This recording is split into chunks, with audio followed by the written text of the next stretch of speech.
Hi, I'm finally getting round to issue number 4 of The Shadow and the final part of this 4-part story.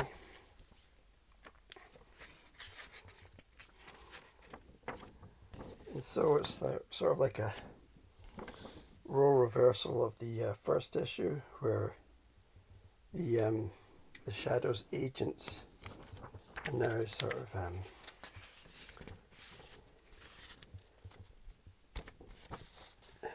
doing a sort of strike back against Allard's sort of agents and sending a message.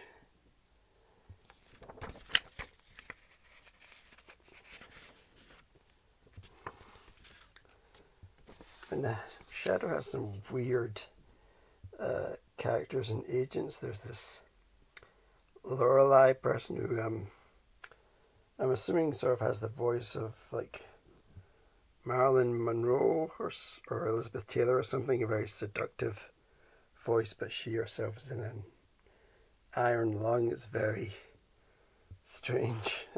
And she's like the phone operator character, sort of like the Oracle character from Justice League a little bit. We have Lamont Cranston, the Shadow. He's sort of plotting everything to his plan, sending a message to the Allard character. And I'm still none the wiser who is who. I'm thinking maybe it's some sort of mind swap, but they don't say. I don't know who's in the body of who. So you have the Allard character and his nuclear weapon and his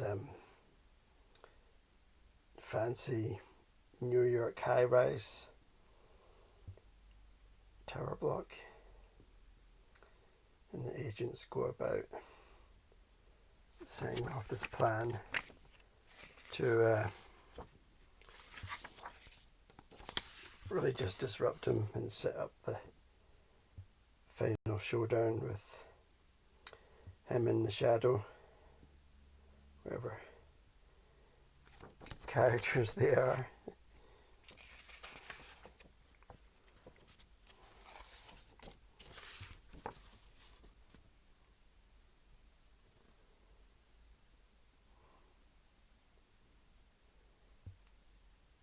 Shadow also has a flying car, which is a bit silly, but you just go with it, really.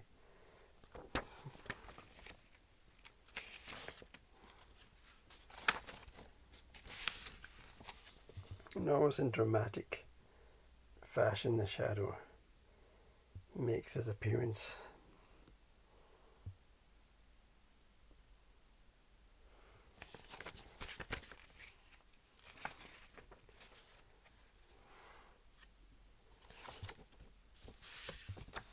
And we have the final showdown between the two characters in their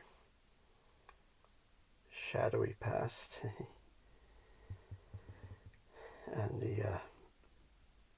the two hench people who will come into play later towards the end of the story.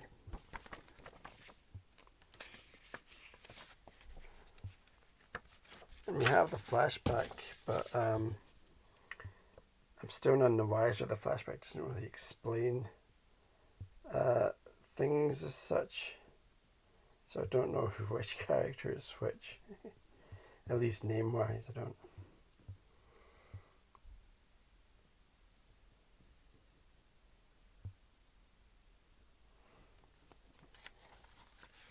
And I don't think it says what happens to Shambhala.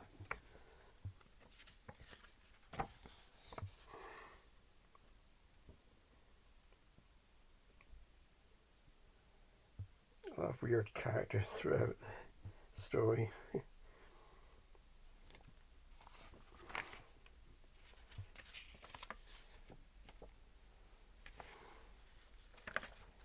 And so the two sort of henchmen turn on each other.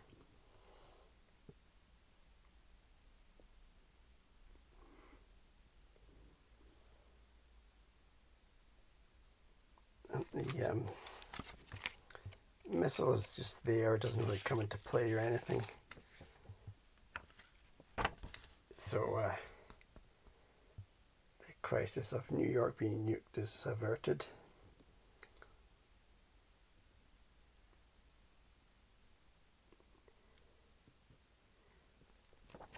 And the Shadow's nemesis is killed off very quickly.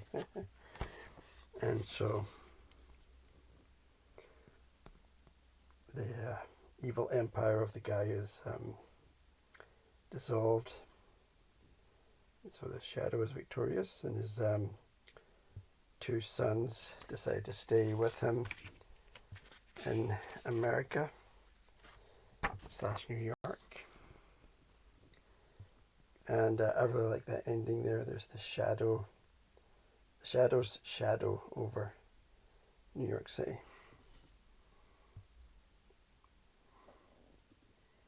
And there's an interesting bit about the Shadow in media form, both radio and the films as well.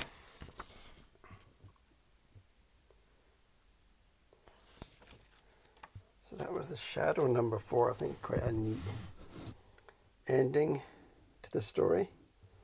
I think I'll give it a 8 out of 10. Next up we have Shadow number 5, Shadows and Light.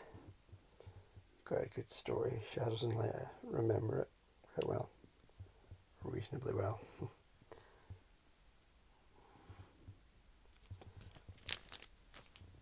Thanks for watching. Bye.